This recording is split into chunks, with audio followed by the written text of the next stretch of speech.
লাগাচ্ছেন। মনে রাখবেন, বাংলায় যদি আগুন লাগান, আসামও থেমে থাকবে না, নর্থ ইস্টও থেমে থাকবে না, উত্তরপ্রদেশও থেমে থাকবে না, বিহারও থেমে থাকবে না, ঝাড়খণ্ডও থেমে থাকবে না, উড়িষ্যাও থেমে থাকবে না, আর দিল্লিও থেমে থাকবে না।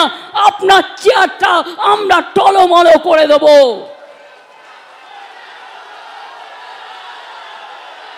চেয়ার দখলের লড়াই, ক্ষমতা থাকলে ভোটে যাও, গুলি নয়, ডেড বডি নয়, লাশ নয়।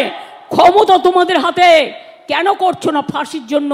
যে এইসব ধর্ষণ করলে ফাঁসি হবে, কেন এই আইনটা করছো না? অভিষেক যেটা বললো আমি তো সেটা লিখেছি।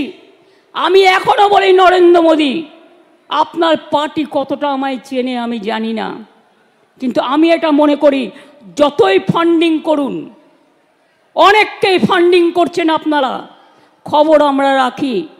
মনে রাখবেন, ওই ফান্ডিংকে আমরা এন্ডিং করে দেবো। আমরা এটা করতে পারি।